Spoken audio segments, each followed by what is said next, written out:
কে রে বন্ধু, তুই এনে মন খারাপ করে বসে লইছিস কে? কি হয়েছে তোর? আর কোশ নে বন্ধু, কালকে রাত্রি আমার গার্লফ্রেন্ড আমাকে ছেড়ে চলে গেছে। আরে চলে গেছে তো কি হয়েছে? এত কাদার কি আছে? আমার কথা হন। আরে কাঁদ বলাইতে কি করবো, আর 4 বছরের সম্পর্ক, কত কি হয়েছে আমাকে রে, এইটা কি ভোলা যায়? আরে এই কথা, আমিও তো ব্যায়াম করছিলাম, আমিও মারা খাইছি। তাই তো টুরু লাভ ইউটিউব চ্যানেল নাই, ওই চ্যানেলে যা ঘুরে আয়, দেখ আমার আর ওহির মারা খাবার ওই ভিডিওটা আছে, যা দেখি আয়। ইরি আল্লাহ, আপনার জীবনের গল্প আছে? কোন কি ভাই, আমারটাও বানা দেন।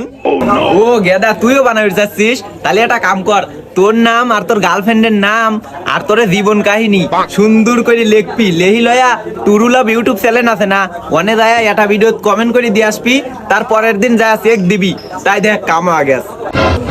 কি কইলেন ভাই, কামা যাবেনি? তাহলে আপনাদের ইউটিউব চ্যানেলের নামটা আবার কোন? আরে ভাই, ইউটিউব চ্যানেলের নাম টুরু লাভ। কি টুরু লাভ? আচ্ছা ঠিক আছে, এখনই কমেন্ট করে দিচ্ছি, দেন আর একটু পরে কল বানা দিয়েন। কে রে, আমার মতন কালাপাটা যদি প্রেম করিল ছেঁকা খায় আবার গল্প বানাইতে পারে, তাহলে তোরা তো হ্যান্ডসাম, তোরা তো 100% গার্লফ্রেন্ড ছিল, ছেঁকাও খাইছিস, ওই তুই গল্প কমেন্ট কর সুন্দর করে হাজা লয়া আমার টুরু লাভ ইউটিউব চ্যানেলে যায়া কমেন্ট করে দিয়ায়, কালকের মধ্যে গল্পটা পাওয়া যাবে নি। আর সবাই টুরু লাভ ইউটিউব চ্যানেলটা সাবস্ক্রাইব করে দিয়েন। ধন্যবাদ।